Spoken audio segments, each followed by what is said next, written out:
23 de diciembre de 1944, Senams Hill, Bélgica. El general Heinz Kokot seguía creyendo en el asedio. A través del prisma de su observador, vio a Bastogne paralizado, exhausto, aislado. Calculó días hasta la rendición. En sus cartas, el tiempo era el aliado. La artillería americana silenciosa. La aviación aliada estaba ausente.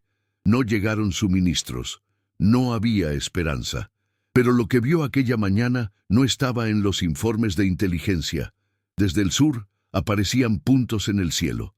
Las primeras 10, luego cientos, no bombarderos, no cazas, C-47 pesados, alineados, irrompibles, aviones de carga, 241 en total, en formación matemática, cortando el aire a baja altitud, vertiendo paracaídas azules, rojos, amarillos y blancos sobre Bastogne. Cada color, un suministro, cada paquete, una negación del asedio. Esta no es la historia de un puente aéreo. Es la historia del colapso de toda una doctrina. El día en que Alemania vio con sus propios ojos que el enemigo no era solo una división, era un sistema, una civilización con motores, depósitos y escala. En este vídeo se expondrá cómo el poder logístico estadounidense colapsó la lógica del cerco alemán, con números, aviones y precisión industrial, porque por cada granada lanzada por el Reich, Estados Unidos lanzaría una fábrica entera, del cielo. Pero antes de sumergirnos en los datos, hay una estadística que define esta historia mejor que cualquier mapa de batalla. En solo 2 días, más de 333 toneladas de suministros cayeron del cielo sobre Bastogne, como si la guerra misma hubiera sido reescrita por una hoja de cálculo industrial.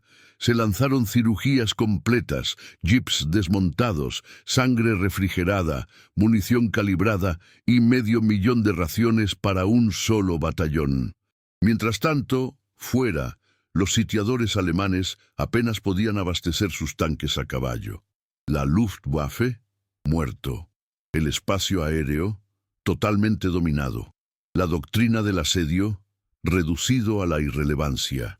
Los oficiales alemanes que observaron esa operación no solo presenciaron un cambio táctico, presenciaron en tiempo real el colapso de un imperio que aún creía en las trincheras. Si valoras la memoria, la precisión histórica y el esfuerzo detrás de cada detalle revelado, apoya este contenido con tu gusto y tu suscripción. Nos ayuda a mantener la historia escrita en números vivos y volados por aviones. Cuando comenzó la ofensiva alemana, a las 5:30 am del 16 de diciembre de 1944, la confianza entre los comandantes del Tercer Reich era absoluta. La operación Wacht am Rhein había sido diseñada personalmente por Hitler, con la misma característica que en 1940. Sorpresa, rapidez y desintegración total de las líneas enemigas. El objetivo no era solo romper el frente occidental. Se trataba de dividir los ejércitos aliados en 2, capturar Amberes y lograr una rendición negociada. Bastogne, en este plan, era un detalle geográfico, un cruce de caminos en el camino, no un obstáculo. Los alemanes no veían la ciudad como un punto de resistencia, sino como un punto de cruce, y fue este error de juicio el que resultaría fatal. La 26ª División Volksgrenadier, comandada por el general mayor Heinz Kokot, recibió órdenes claras: capturar Bastogne y continuar. Los mapas indicaban caminos estrechos, sí, pero se asumía que la resistencia estadounidense sería débil, compuesta por unidades agotadas, inexpertas o en reposo. La 101ª División aerotransportada, en el momento del ataque, descansaba en Murmelon, Francia. El alto mando alemán creía que replicando el modelo de Blitzkrieg con suficiente fuerza, los estadounidenses colapsarían. Veían la maquinaria militar estadounidense como voluminosa pero lenta, poderoso, pero excesivamente dependiente de los suministros y el clima. Y en parte tenían razón. La fuerza estadounidense dependía de la logística. Lo que ignoraron fue la magnitud de esta logística. Mientras los alemanes marchaban con artillería tirada por caballos y combustible racionado, los estadounidenses poseían una red de suministros que se extendía desde depósitos en Inglaterra hasta puertos recién capturados en Francia, con líneas de ferrocarril y columnas de camiones funcionando como vetas pulsantes. Bastogne no fue un obstáculo logístico para los alemanes. Era el enlace vital de 7 carreteras, un pilar central del sistema de distribución estadounidense en toda la región de las Ardenas. Pero esta dimensión logística no fue considerada relevante ni por Hitler ni por muchos de sus generales. Para ellos, las guerras seguían ganándose en mapas y trincheras, no en almacenes y fábricas. Las divisiones Panzer que se lanzaron al frente cargaban con el peso de las últimas reservas blindadas del Reich. La 11 Panzer, 116 División Panzer y Panzerlehr, todas implicadas en la operación, estaban entre las mejor equipadas de la Wehrmacht, pero incluso estas ya operaban con pérdidas crónicas de suministros. Tanques sin suficiente combustible, proyectiles racionados y problemas constantes de mantenimiento. Aún así, el plan era ambicioso. En 6 días, llegar al río Mosa. En 10, Amberes. En 15, obligar a los aliados a retirarse a la costa. Bastogne era solo la puerta. Cuando el 26º Volksgrenadier comenzó su marcha hacia la ciudad, la moral era alta. La propaganda prometía que este sería el punto de inflexión de la guerra, el último gran impulso. Pero la arrogancia doctrinal ocultaba una realidad ya de por sí crítica. Los camiones alemanes funcionaban con combustibles de baja calidad, a menudo derivados de carbón sintético. Con cada milla, las columnas se estiraban peligrosamente, atrapadas en caminos estrechos y resbaladizos. Los caballos, aún esenciales para transportar artillería, sufrieron por el hielo. Las comunicaciones eran precarias. Mientras tanto, el ejército de los Estados Unidos, para 1944, operaba con más de 2 millones de camiones activos solo en Europa Occidental.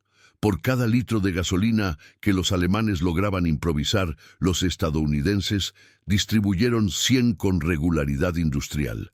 Durante la batalla de las Ardenas, EEUU gastó más de 11 millones de galones de combustible en operaciones logísticas, combustible que viajaba cientos de millas por carretera o que se lanzaba desde aviones directamente sobre posiciones cercadas.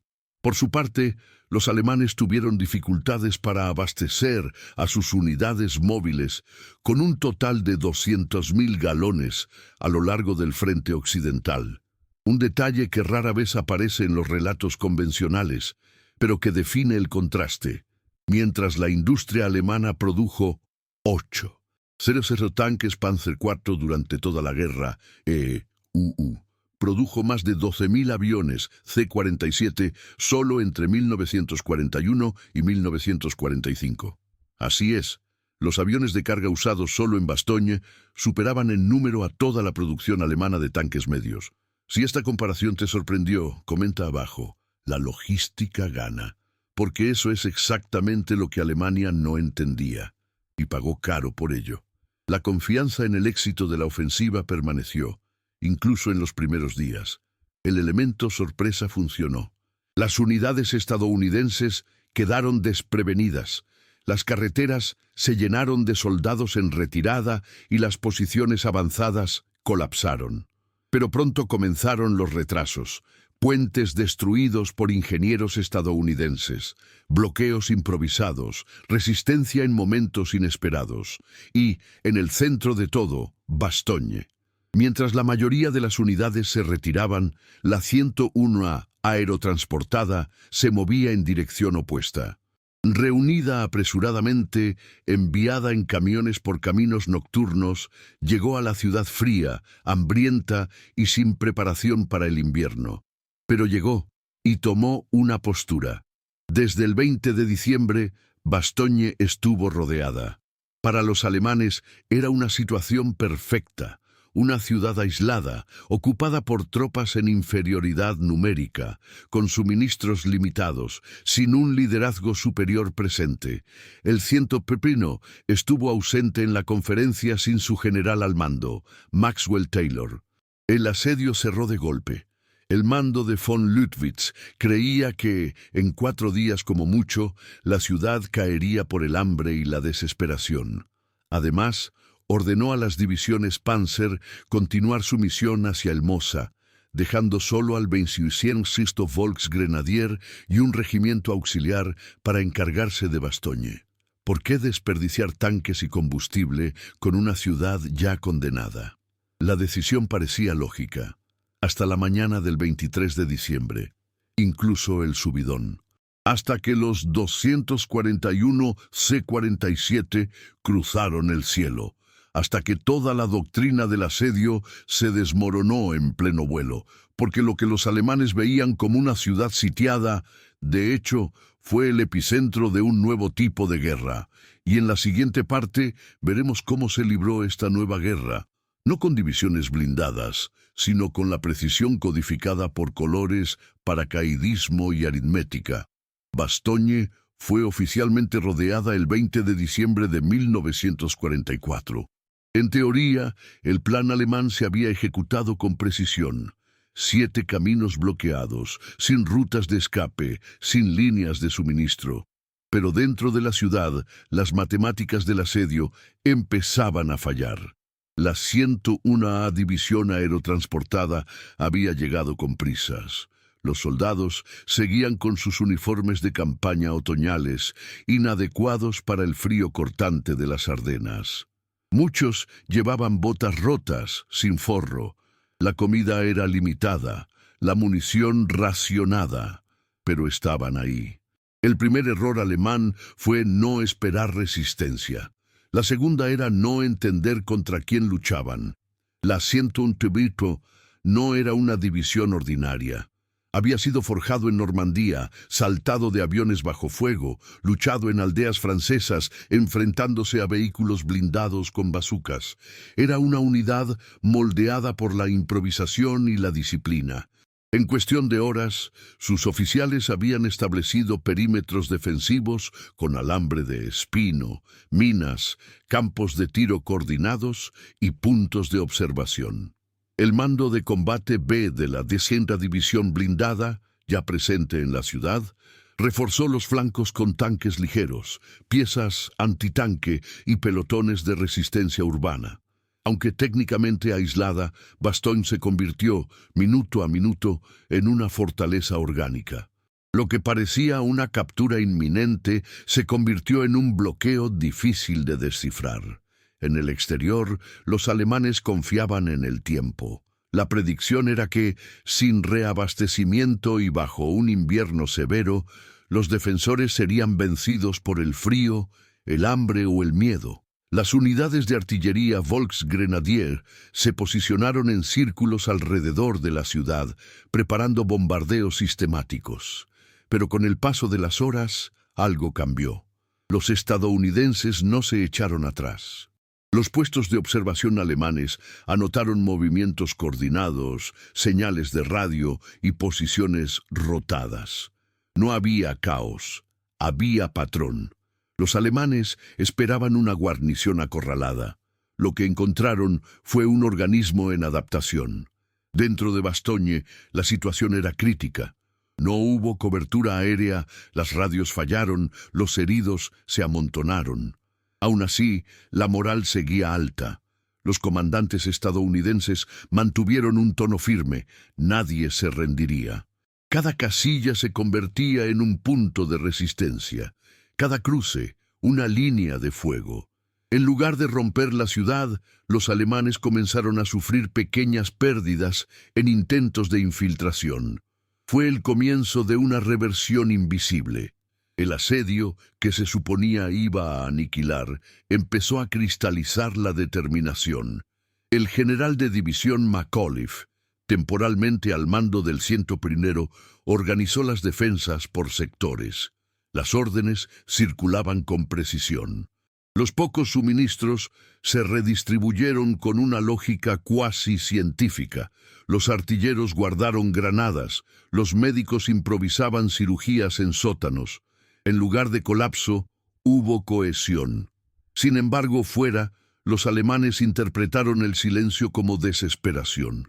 El 22 de diciembre, a las 11:30 am, enviaron a un grupo de parlamentarios por una de las carreteras hacia el sur. Llevaban una carta formal. Exigieron la rendición. Ofrecían honor militar a los estadounidenses a cambio de la capitulación total.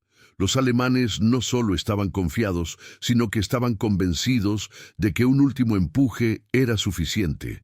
La respuesta llegó horas después, seca e inesperada. Una sola palabra: nuts. Confundidos, los emisarios pidieron explicaciones. El teniente coronel Joseph Harper tradujo con frialdad: quiero decir, vete al infierno. La arrogancia alemana, basada en antiguos cálculos, no preveía tal respuesta. La doctrina del cerco, orgullosamente enseñada en las academias militares del Reich, empezaba a desmoronarse ante la obstinación de una guarnición que no había leído los manuales. El mayor error táctico alemán fue no rodear Bastogne. Estaba obligando a Estados Unidos a demostrar bajo máxima presión de lo que su máquina era capaz de hacer. A partir de ese momento, cada día de asedio funcionaba como un termómetro inverso. No medía la debilidad de los sitiados, sino el tiempo que quedaba para que se montara el contraataque. Y la verdadera respuesta estadounidense al asedio no llegaría con palabras. Vendría del cielo. Porque mientras el Reich creía estar escribiendo un manual de victoria, los C-47 ya estaban despegando. Y lo que transportaban estos aviones no era solo suministros.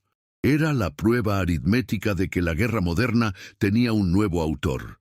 Durante 7 días, entre el 16 y el 22 de diciembre de 1944, las nubes flotaron bajas sobre las Ardenas. La densa niebla y la nieve constante creaban un telón natural que los alemanes interpretaron como un regalo divino. Ningún avión aliado cruzó el cielo. Sin bombardeos, sin reconocimiento, sin suministros aéreos. La Luftwaffe, que antes dominaba los cielos, estaba técnicamente inoperativa. Pero por primera vez desde Normandía, las fuerzas del Reich pudieron mover sus columnas de tanques e infantería sin temor a ser destruidas desde el aire. Para los generales alemanes, era la ventana perfecta. La meteorología se había convertido en un aliado. Bastogne estaba rodeada, el frente aliado desorganizado y los cielos silencioso. La doctrina del Reich de maniobra, basada en ataques rápidos y aprovechando brechas, dependía precisamente de condiciones como estas: sorpresa, avance terrestre y libertad de movimiento. En condiciones normales, un avance blindado como el previsto para Amberes sería suicida ante la fuerza aérea aliada. Pero ahora, con el clima como escudo, la Wehrmacht avanzaba con una confianza que rozaba la euforia. Las unidades Panzer se movían libremente durante todo el día, ocupando posiciones y rutas sin temor a bombardeos tácticos. La artillería fue reubicada con calma. Los trenes que transportaban refuerzos podían acercarse a zonas avanzadas sin el riesgo constante de interdicción aérea. Para el alto mando alemán, este bloqueo atmosférico parecía confirmar una lógica. Sin sus aviones, los estadounidenses no sabían cómo hacer la guerra. Era una convicción antigua, cultivada desde el norte de África hasta Normandía, donde los bombardeos masivos y la superioridad aérea habían sido decisivos. Los informes de inteligencia alemanes reforzaron la tesis de que el ejército estadounidense dependía de la retaguardia y era vulnerable sin cobertura aérea. Los cielos cerrados reforzaban esta visión. Por fin luchaban en igualdad de condiciones. Pero hubo un detalle ignorado en los cálculos. El mismo clima que impidió que los aviones americanos volaran, también impidió que los alemanes vieran lo que ocurría dentro de Bastogne. La niebla ofrecía a los defensores una especie de cobertura inesperada. Con el asedio cerrado y la vigilancia aérea neutralizada, los alemanes no disponían de datos fiables sobre la situación interna. No sabían que, a pesar del frío y la escasez, la resistencia crecía en disciplina y cohesión. No sabían que la munición aún existía, que la moral seguía intacta, que las señales de radio, incluso interrumpidas, se estaban restableciendo parcialmente. Por tanto, la confianza alemana se construyó sobre supuestos. El silencio de la ciudad se interpretó como desesperación, cuando en realidad significaba contención estratégica. La ausencia de reacción se interpretaba como debilidad, cuando en realidad era un ahorro de recursos. Durante esos 7 días, el general Kokot envió informes al 47 Cuerpo Panzer con un tono optimista. Reforzaba la idea de que la ciudad estaba a punto de caer. Argumentó que no sería necesario emplear fuerzas adicionales, y su análisis tenía sentido dentro de la lógica convencional de la guerra. Una ciudad rodeada, sin rutas de suministro, con tropas mal equipadas para el frío, con soldados ya exhaustos, debería, estadísticamente, colapsar en pocos días. La doctrina del cerco, validada en Leningrado, Kiev y Stalingrado, lo indicaba. Pero Bastogne no era Leningrado. Los estadounidenses no estaban aislados del mundo, estaban conectados a una estructura que, aunque temporalmente ciega, seguía viva. En las afueras de la ciudad, los ingenieros continuaron saboteando carreteras para ralentizar los refuerzos enemigos. Dentro de la ciudad, los artilleros se turnaban para mantener las baterías preparadas. Cada día se improvisaba un pequeño milagro logístico: combustible recuperado de vehículos destrozados, ropa remendada con lonas, medicinas repartidas hasta la última gota. Los alemanes no vieron esto, y precisamente porque no lo vieron, creyeron en el colapso. La ilusión de control era total. El clima se había convertido en un velo, pero ese velo estaba a punto de levantarse. Lo que ningún general alemán sabía, y ningún meteorólogo del Reich predijo, era que la presión atmosférica sobre las Ardenas comenzó a cambiar en la noche del 22 de diciembre. Los datos climáticos recogidos en estaciones de Inglaterra y el sur de Francia indicaban una apertura breve e inestable, prevista para la mañana del día 23. En bases aéreas como Chalgrove, Merrifield y Membury, las tripulaciones aéreas estadounidenses fueron alertadas. Los equipos de Pathfinder se preparaban para saltar tan pronto como el tiempo lo permitiera. Los aviones de transporte C-47 ya estaban repostados. Los pilotos habían sido informados sobre Bastogne durante días. Lo único que faltaba era el cielo. A las 4:40 am del 23 de diciembre, la niebla comenzó a disiparse. A las 6 de la mañana tuvieron lugar los primeros despegues. A las 9:35 am, los Pathfinders salieron de la pista. Y a las 11:50 de la mañana, lo que era solo un rumor técnico se convirtió en un evento histórico. Cientos de C-47 emergieron sobre Bastogne como una línea ininterrumpida de metal y sonido. Lo que los alemanes consideraban su mayor aliado, el clima, resultó ser una cortina de humo que cubría la preparación de una respuesta logística sin precedentes. Y lo que bajó del cielo ese día no fue solo suministro. Era la realidad industrial, la que el Reich había decidido ignorar. Y en la siguiente parte seguiremos ese momento segundo a segundo. El sonido de los motores, los códigos de colores de los paracaídas y el instante exacto en que los sitiadores alemanes se dieron cuenta de que habían cometido un error fatal. En la mañana del 22 de diciembre de 1944, 2 oficiales alemanes, vestidos con uniforme de gala y portando banderas blancas, avanzaron por la carretera nevada hacia las líneas estadounidenses al sur de Bastogne. Acompañados por 2 soldados con vendas, exigieron una audiencia inmediata con el mando de la guarnición cercada. En sus manos llevaban un ultimátum cuidadosamente redactado en inglés y alemán. Rendición incondicional de la 101 División Aerotransportada y de las fuerzas allí presentes. La propuesta venía acompañada de una promesa dudosa: trato honorable si se rendían en 2 horas, o aniquilación total si se negaban. El documento fue firmado por el general de las tropas Panzertrupp, Heinrich Freiherr von Lüttwitz, comandante del 47. Cuerpo Panzer. Desde el punto de vista alemán, el acto fue casi una formalidad. La ciudad llevaba 2 días rodeada. El tiempo había impedido cualquier apoyo aéreo. Se informa que las fuerzas dentro de Bastogne estaban exhaustas. La rendición estadounidense se trató como inevitable. En el improvisado cuartel general, en un sótano helado, el mando 101 recibió el ultimátum con una mezcla de silencio e incredulidad. El general al mando, Anthony McAuliffe, que sustituyó temporalmente a Maxwell Taylor, leyó el texto, soltó una risa seca y pronunció la frase que se haría histórica: "Nuts". Al principio hubo confusión. Los agentes a su alrededor no sabían si era una respuesta oficial, una broma o un arrebato. McAuliffe repitió: "Una locura, eso es todo. Esa es nuestra respuesta". El coronel Joseph Harper fue encargado de redactar la respuesta formal. Escribió en membrete la única palabra, en mayúsculas: "Nuts", y lo firmó. Cuando los oficiales alemanes recibieron la respuesta, quedaron desconcertados.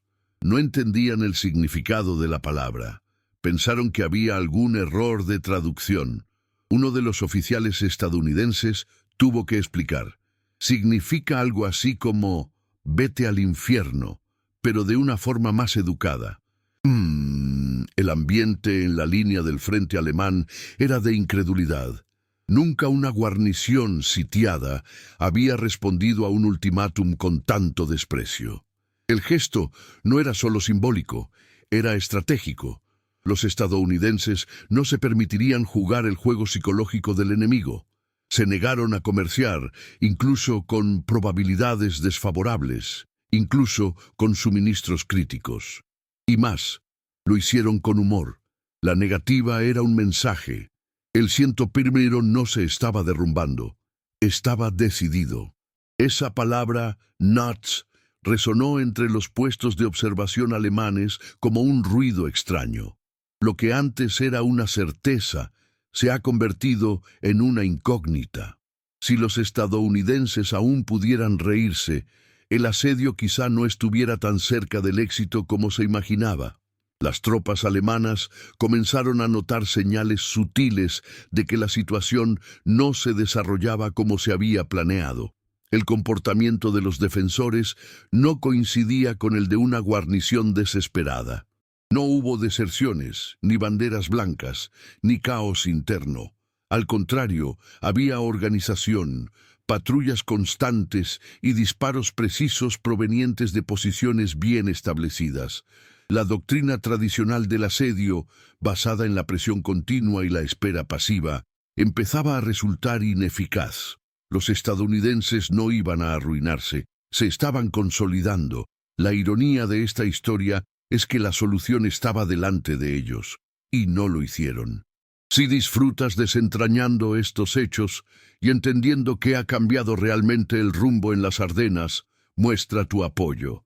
Dale a me gusta a este vídeo y suscríbete al canal para que podamos seguir ofreciéndote estas historias con rigor y detalle. La respuesta de Nuts no fue solo una negativa teatral, era el símbolo de una mentalidad distinta. Mientras que los generales alemanes confiaban en fórmulas heredadas de la Primera Guerra Mundial, los comandantes estadounidenses confiaban en la resiliencia activa, en la creencia de que el aislamiento era temporal y que la respuesta llegaría. Y llegaría. Con motores, entrenamiento táctico y paracaídas. Los alemanes, ese 22 de diciembre, aún creían que tenían tiempo a su favor. Pero el tiempo y el tiempo estaban a punto de cambiar. Y la verdadera respuesta estadounidense, mucho más contundente que una palabra, ya estaba lista para despegar. En la mañana del 23 de diciembre de 1944, a las 06:45, dos pequeños grupos de paracaidistas de la Fuerza Aérea de los Estados Unidos despegaron de Chalgrove, Inglaterra. Eran los Pathfinders, los exploradores aéreos. Su misión no era luchar, sino marcar el terreno.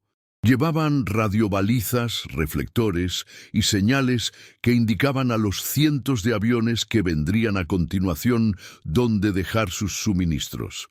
Los hombres saltaron a las 09:35 y en menos de 20 minutos ya estaban en posición, marcando zonas de lanzamiento alrededor de Bastogne.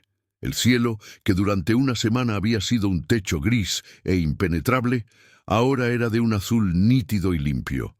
El sol se reflejaba en la nieve, convirtiendo el campo de batalla en un escenario brutal de contraste. Blanco abajo, acero arriba. A las 11:50 de la mañana comenzaron a aparecer los primeros puntos en el horizonte, uno, luego otro, y después docenas. Eran C-47 Skytrains. El cartel era perfecto. Filas de aviones volando a una altitud de unos 300 metros, en una cadencia sincronizada que transformaba el aire en coreografía militar. Los motores rugían sin parar, como un mantra industrial. Las puertas se abrieron, y luego llegaron los paracaídas, rojos, azules, amarillos, blancos. Cada color significaba algo: munición, suministros médicos, comida, ropa. El cielo de Bastogne, durante unos minutos, se llenó de colores en pleno invierno. Fue el primer reabastecimiento masivo, una operación aérea a una escala rara vez vista antes. En total, 241 C-47 participaron en el lanzamiento principal, y aún bajo intenso fuego antiaéreo, la mayoría mantuvo la formación hasta cumplir su misión. Los alemanes observaban desde sus trincheras y puestos de observación con incredulidad. No fue un atentado, no era una vía de escape, fue un acto de apoyo. Lo que se suponía que iba a ser un asedio mortal estaba siendo desafiado por una ruta aérea. La 101 aerotransportada, hasta entonces considerada aislada, ahora tenía una línea directa con el mayor arsenal logístico del planeta. Era como si Estados Unidos hubiera creado un puente aéreo sobre el campo de batalla. Y eso no era una metáfora. El general Hasso von Manteuffel, comandante del Quinto Ejército Panzer, describió el momento en sus memorias con palabras contenidas pero reveladoras. Cuando vimos esos aviones y sus paracaídas, entendimos que no estábamos solo enfrentándonos a soldados, nos enfrentábamos a un sistema. Y el sistema era vasto. Por cada avión derribado, otros 5 completaban la misión. Unas estadísticas internas de inteligencia alemanas, reconstruidas en el periodo de posguerra, calcularon que solo ese día los estadounidenses entregaron más munición de la que disponían algunas divisiones alemanas en todo el frente. Una observación directa de un oficial de artillería del 21. Volksgrenadier, registrada en un diario, resume el impacto. Esperábamos hambre, recibieron pan. Esperábamos escasez, recibieron todo. El ruido de las máquinas no solo transportaba suministros, transmitía la certeza de que el asedio no funcionaría. La doctrina del agotamiento, basada en cortar al enemigo de sus recursos, se desmoronó ante un país capaz de volar por encima del invierno, la artillería y la lógica táctica. Lo que se suponía que iba a ser el punto álgido de la ofensiva alemana se estaba convirtiendo poco a poco en una muestra de la impotencia estratégica del Tercer Reich. Un batallón del 101º informó en las horas siguientes de haber recibido más de 528.000 raciones y 250 galones de gasolina en un solo día. Los médicos recibieron plasma y morfina. Los artilleros recibieron granadas y cargas de propelente. La infantería recibió ropa de frío, mantas y botas secas. Y los aviones seguían llegando. Eso no fue una solución improvisada. Era una operación de línea de producción. Los planeadores también entraron en acción. Remolcados por C-47, llevaban cargas más pesadas, jeeps, piezas de artillería de repuesto, generadores e incluso unidades quirúrgicas completas. Uno de ellos llevaba sangre entera refrigerada para transfusión. Ningún ejército del eje, en ningún momento de la guerra, había demostrado tal capacidad para un suministro aéreo continuo. Y los alemanes lo sabían. Era imposible no verlo. La operación no mostraba rastro de desesperación. Tenía método, coordinación y volumen. El asedio de Bastoña, que el 22 de diciembre se consideraba una inminente victoria alemana, se reveló ahora como una trampa al revés. No fueron los estadounidenses quienes cayeron en la trampa. Fueron los sitiadores. El mayor Rudolf Aschenbrenner, oficial de inteligencia de la 5ª División Panzergrenadier, registraría tras la guerra. Nos quedamos en el frío viendo cómo disparaban desde el cielo lo que apenas podíamos mover por carretera. Entonces entendí que la guerra estaba perdida. Esta era la nueva guerra, y los estadounidenses habían llevado su fábrica al frente, pero lo más impresionante aún estaba por venir, porque esa no sería la única ola. Por la tarde aparecían más aviones, y al día siguiente, aún más. El cielo era ahora el camino más largo de América. En la mañana del 24 de diciembre, mientras la niebla de la noche anterior aún se disipaba entre las ramas heladas de las Ardenas, lo que quedaba del orgullo doctrinal alemán comenzó a derretirse bajo el peso de los números. En el transcurso de un solo día, 160 aviones de transporte adicionales cruzaron el espacio aéreo de Bastogne, lanzando una media de 144 toneladas de suministros sobre la ciudad sitiada, el equivalente, en masa, a más de 1.000 tropas armadas. Pero lo que sí impresionaba no era solo el peso, era precisión. Cada paracaídas lanzado estaba codificado por colores: rojo para munición, blanco para comida, azul para equipos médicos, amarillo para combustible. Los paquetes se lanzaban en áreas cartografiadas al milímetro por los Pathfinders y caían a pocos metros de las ubicaciones previamente señalizadas. Soldados estadounidenses esperaban en las zonas de recepción con cronómetros y portapapeles. La operación no parecía una improvisación en medio del caos. Parecía un almacén automatizado en medio del campo de batalla. La aritmética era abrumadora. Por cada mortero disparado por las fuerzas alemanas en las cercanías, los estadounidenses lanzaban decenas de cajas de munición fresca. Por cada caballo del 20 y Volksgrenadier que moría congelado en el barro, los estadounidenses vertían mantas térmicas y botas de lana. En menos de 72 horas, la 101A aerotransportada pasó de ser una guarnición hambrienta a una fuerza estabilizada y reabastecida en plena preparación para el combate. El soldado alemán, en su trinchera helada, contemplaba el cielo colorido y veía cómo la guerra se le escapaba de las manos. Era como si la gravedad hubiera cambiado de bando. La doctrina alemana, basada en avances rápidos, superioridad táctica y cercos por agotamiento, se desmoronó ante un engranaje que fabricaba soluciones en tiempo real. La logística estadounidense no respondió al campo de batalla, lo moldeó. Para entender la magnitud de este colapso ideológico, basta con mirar los datos de producción. Entre 1941 y 1945, Estados Unidos fabricó 231.000 aviones militares. De estos, más de 10.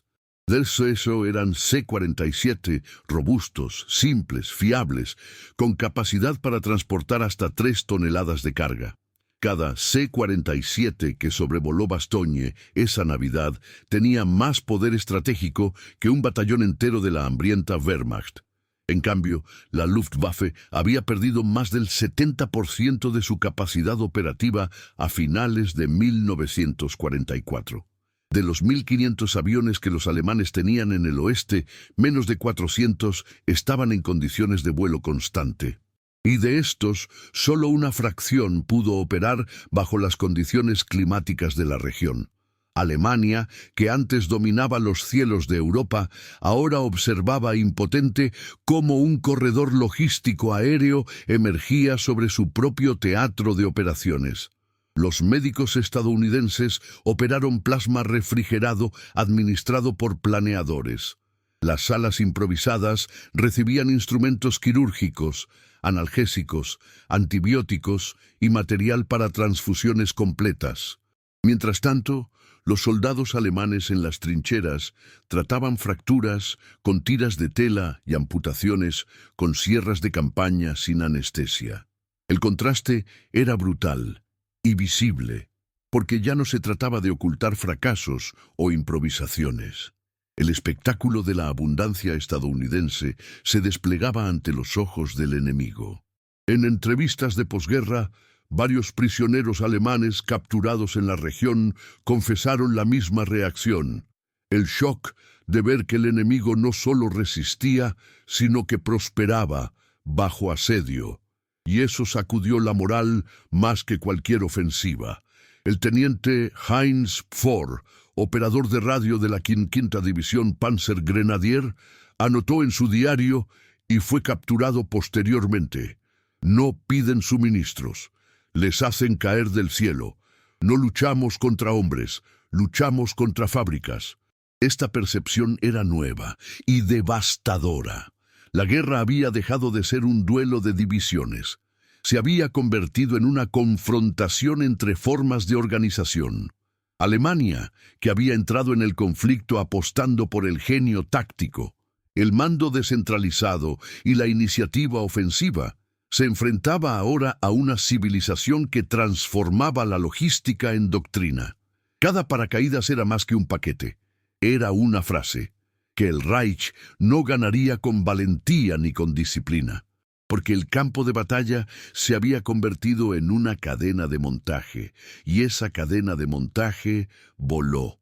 Cada día, nuevos aviones despegaban desde bases inglesas y francesas.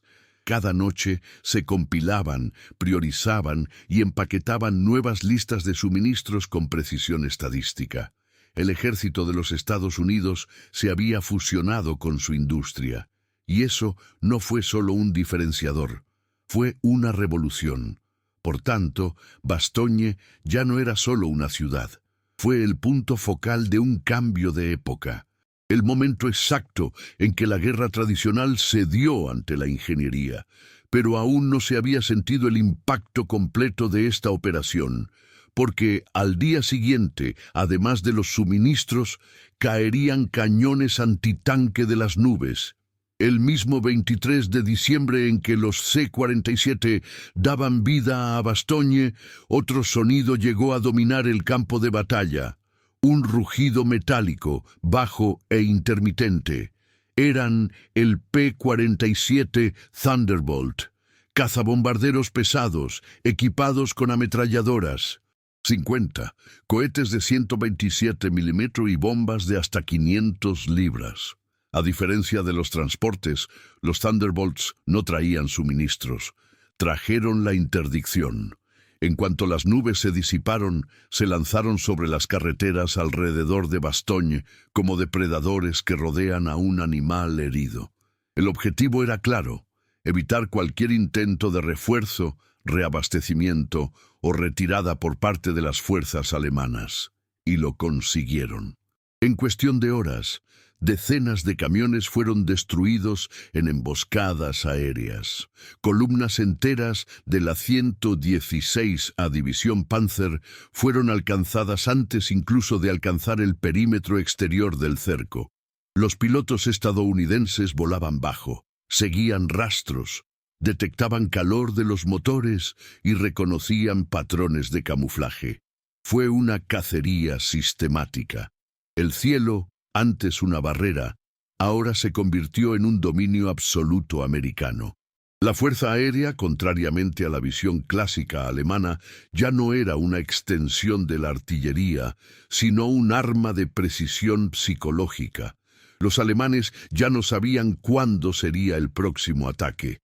Cada camino se convirtió en una trampa, cada bosque, una emboscada. Los sargentos de la Wehrmacht comenzaron a dar órdenes para que las columnas se movieran solo de noche. Pero incluso eso era arriesgado, porque los Pathfinders seguían transmitiendo coordenadas. Era como luchar con los ojos vendados contra un enemigo con satélites. La Luftwaffe, en colapso técnico y logístico, apenas pudo responder. Los pocos cazas operativos que despegaron ese día fueron interceptados rápidamente o obligados a retirarse por falta de combustible. Los puestos de observación alemanes comenzaron a informar de un cambio en el comportamiento de los soldados. Al más mínimo sonido de un motor de aire, se dispersaban, huían y se precipitaban en las zanjas. No era miedo, era un acondicionamiento. La artillería antiaérea, concentrada en posiciones fijas, no pudo seguir el ritmo de la agilidad de los P-47. Y cuando lo hizo, los estadounidenses ya habían completado su misión. En solo 2 días, la nueva Fuerza Aérea registró más de 1000 salidas sobre las Ardenas. La diferencia de escala era casi inimaginable.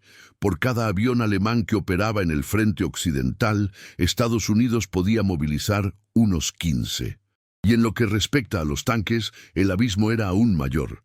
En el último trimestre de 1944, Estados Unidos producía, de media, 4.000 tanques al mes. Alemania, solo 400. Pausa para reflexionar. Si esta estadística te sorprendió, deja un comentario con "gana la logística", porque eso es exactamente lo que estamos viendo aquí. No solo potencia de fuego, sino el triunfo de la capacidad de sostener, renovar y multiplicar ese poder. El dominio aéreo no solo impidió que los alemanes se reagruparan, sino que vació el propio concepto de cerco. A fecha del 23 de diciembre, los estadounidenses en Bastogne ya no estaban aislados.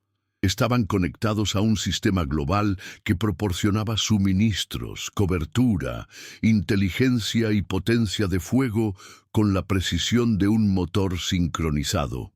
Cada camión alemán destruido representaba un pelotón sin comida. Cada vehículo impactado significaba una retirada táctica.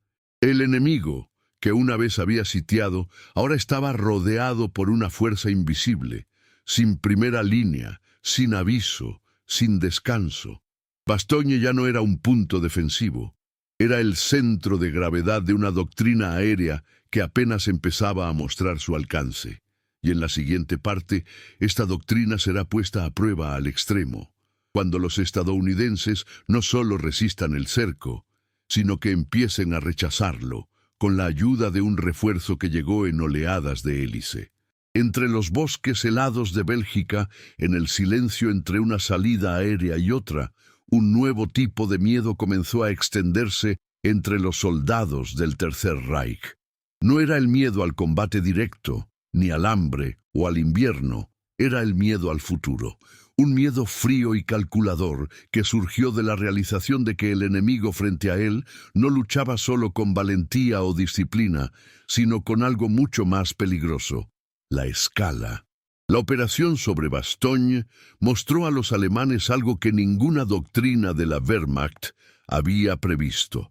Un ejército que, incluso rodeado, no dependía de la tierra.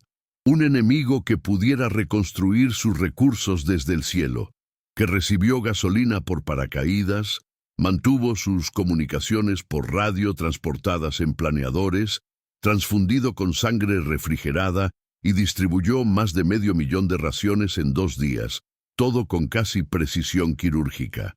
La guerra, tal y como la conocían los alemanes, había terminado. Y lo más aterrador, la mayoría aún no lo sabía. El teniente coronel Friedrich Langfeld, del 77 Regimiento de Granaderos, escribiría años después en sus archivos personales: «Pensábamos que estábamos rodeando una ciudad, pero quien realmente estaba rodeado allí era nuestro tiempo». Bastogne no era solo una resistencia, era una demostración. Por cada soldado estadounidense dentro del perímetro existía una cadena de apoyo industrial, técnico y logístico que comenzaba en una fábrica en Michigan, pasaba por un puerto en Inglaterra, cruzaba el Canal de la Mancha en barcos escoltados y terminaba allí, en ese claro donde un paracaídas azul transportaba morfina y otro rojo munición .3006.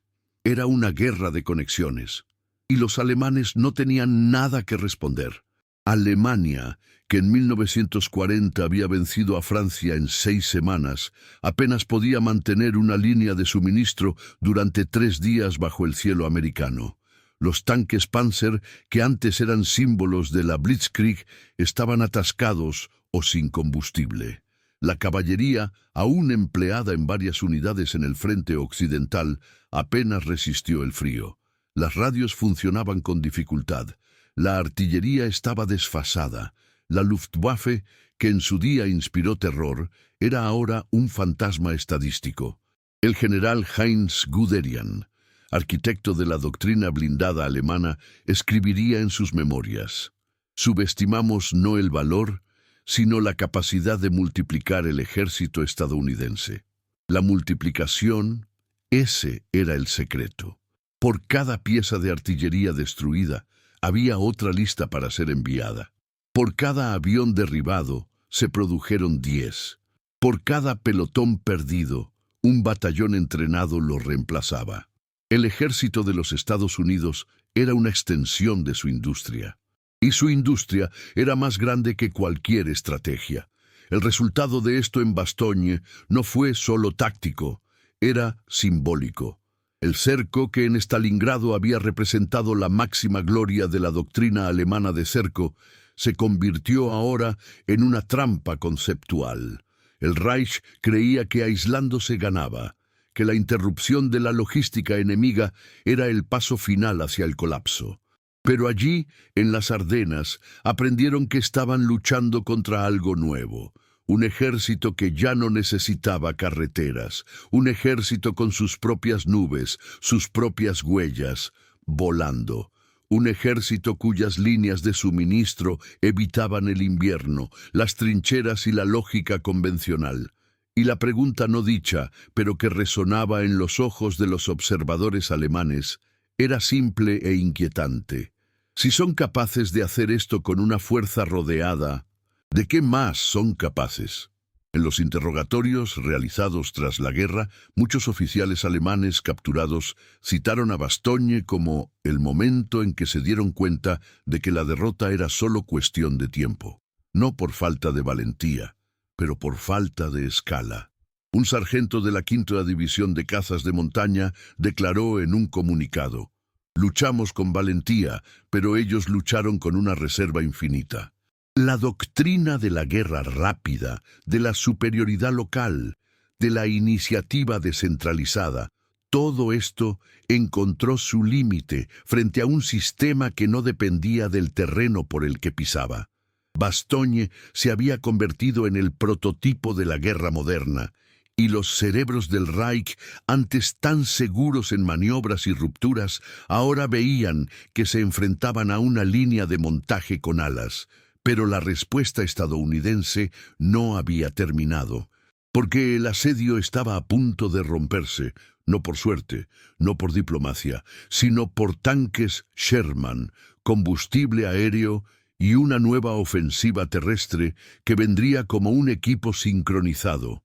En la noche del 23 al 24 de diciembre, cuando las últimas luces de los paracaídas se apagaron en el campo nevado, un nuevo tipo de silencio se apoderó de las líneas alemanas alrededor de Bastogne.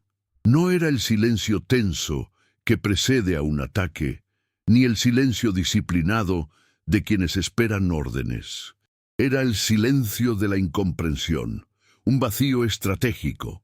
En las trincheras de la Quinta División Fallschirmjäger, soldados que antes intercambiaban palabras duras sobre la fragilidad americana, ahora simplemente miraban, inmóviles, el cielo que había estado gris durante días y que ahora vertían recursos como una fábrica celestial.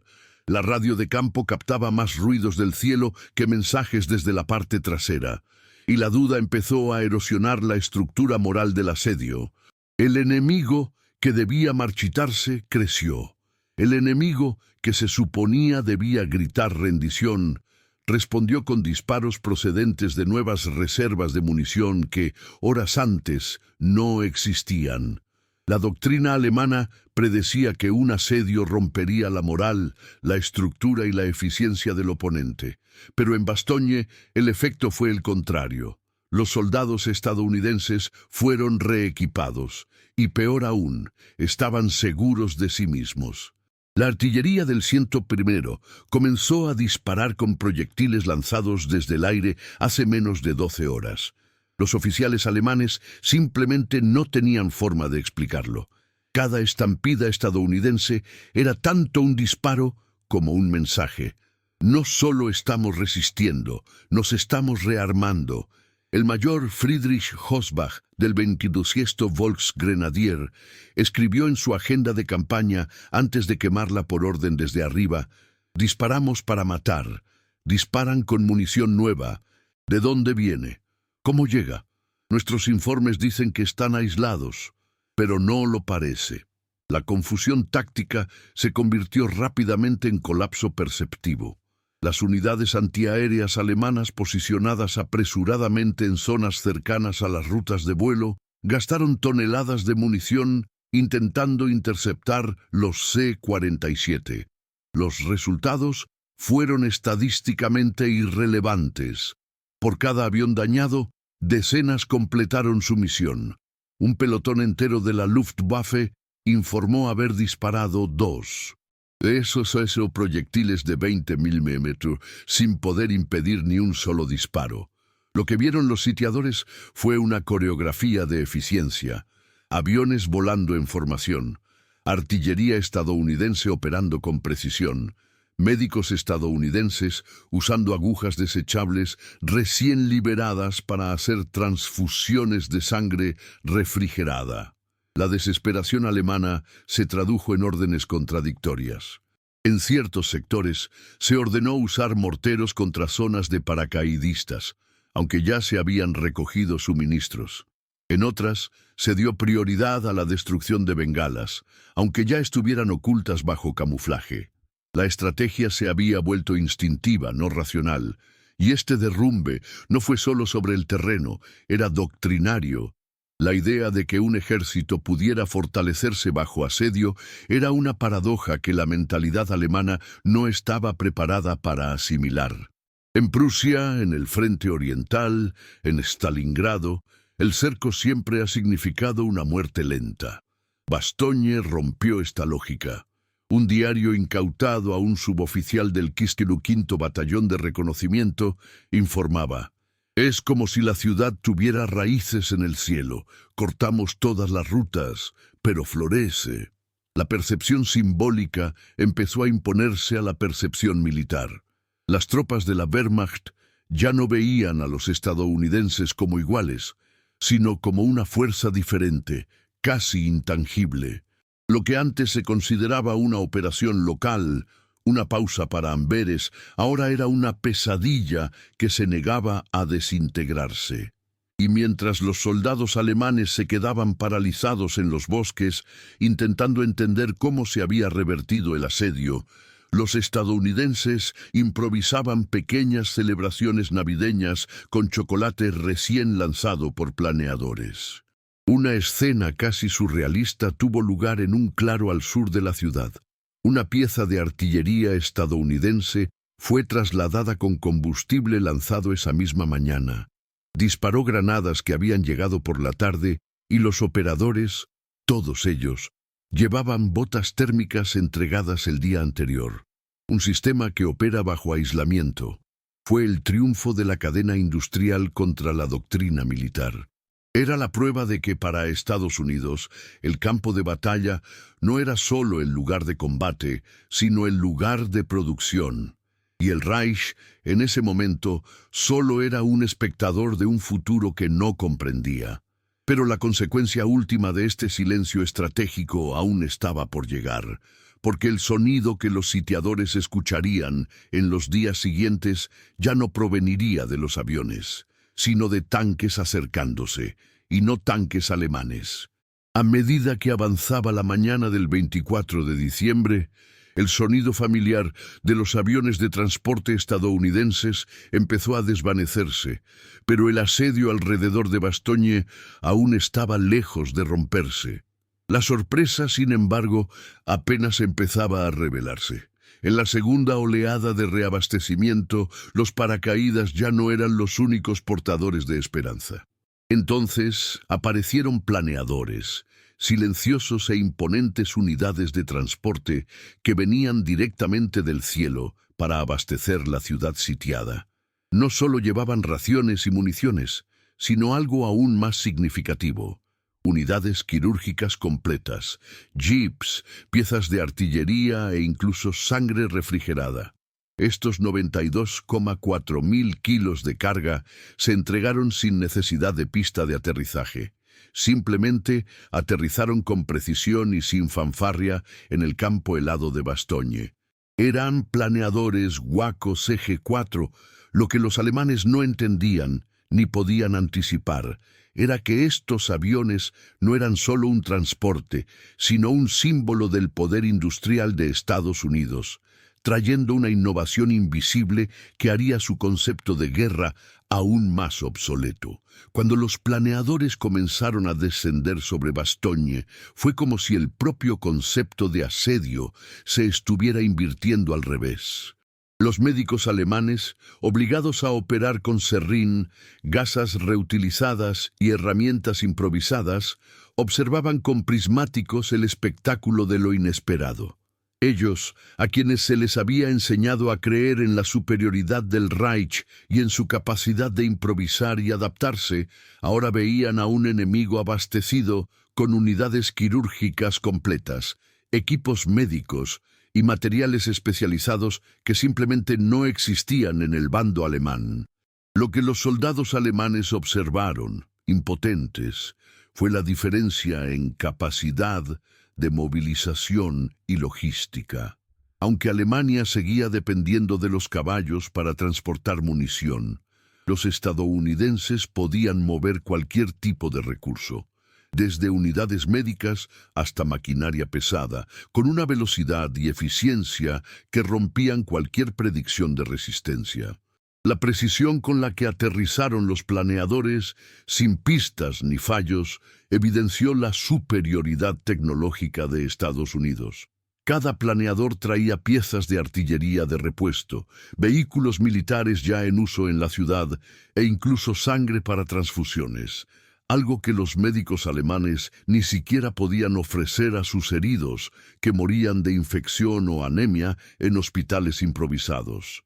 Para los alemanes, la vista de jeeps estadounidenses llegando con combustible, médicos y equipo fue un golpe moral directo. No solo el poder de fuego, sino la capacidad de suministrar, curar y mantener en funcionamiento a una fuerza de combate era el verdadero mensaje de Bastogne. Durante el asedio, el ejército estadounidense demostró que, contrariamente a lo que creían los alemanes, sus fuerzas no dependían de tierra, carreteras, ni de una línea de suministro convencional. Estaban alimentados por una máquina logística que superaba cualquier táctica de asedio, y esta máquina era invisible. En el cerco, mientras los alemanes estaban atrapados en sus limitaciones materiales, los estadounidenses demostraron que el verdadero campo de batalla ya no era solo físico. Los propios soldados de Hitler, ya cansados y en su mayoría exhaustos, empezaron a darse cuenta de la magnitud de lo que estaba ocurriendo. Cada planeador que aterrizaba traía no solo suministros, sino la certeza de que sus enemigos estaban mejor preparados y eran más resistentes de lo que jamás habían imaginado. Pero los alemanes no sabían lo que se avecinaba, lo que parecía solo un refuerzo táctico, una pausa estratégica para los estadounidenses. Pronto se convertiría en un golpe definitivo, ya que no sería la última carga. Durante las siguientes horas despegaron más planeadores, más unidades médicas y más tanques reparados llegaron de una manera que los alemanes ya no podían entender. Y a lo largo del día, cada maniobra aérea se convertía en una amenaza, no solo para Bastogne, sino para toda la ofensiva alemana. En las primeras horas de la mañana del 25 de diciembre de 1944, el sonido de las carreteras heladas de Bélgica fue interrumpido por un retumbo familiar, el rugido de los tanques. La última gran ofensiva alemana contra Bastogne comenzaba a desarrollarse. Por orden del general Hasso von Manteuffel, las divisiones Panzer, junto con la infantería del 26º Volksgrenadier, prepararon un feroz ataque contra el sector occidental de la ciudad. Para los alemanes, este ataque era la última oportunidad. La confianza en la victoria se había restaurado temporalmente por el aislamiento y la falta de repostaje aéreo durante los primeros días del asedio. Pero ahora los americanos estaban preparados. Los suministros recién lanzados, munición fresca y la moral renovada pusieron a los soldados de la 101A División Aerotransportada en una posición ventajosa. El ataque alemán, con 18 tanques pesados y unos 1.500 soldados, comenzó con una fuerza impresionante. Los tanques, nuevos y bien armados, avanzaron rápidamente por las estrechas carreteras hacia las líneas americanas. La estrategia alemana era sencilla: romper la línea, destruir los puestos de mando y con ello crear una brecha que permitiera avanzar hacia el centro de la ciudad, aislando aún más a los estadounidenses. Durante unas horas parecía que la ofensiva podría tener éxito. Un batallón del 101º se vio obligado a retirarse, las líneas comenzaron a deshilacharse y los primeros tanques alemanes incluso rompieron la primera línea de defensa. Pero lo que los alemanes no anticiparon fue el efecto de la logística estadounidense, que no se limitaba al suministro, sino también a la preparación estratégica, el entrenamiento y una moral inquebrantable. Los estadounidenses, aunque superados en número, no estaban solos. Estaban siendo sostenidos por un sistema de producción industrial que los enemigos no podían comprender.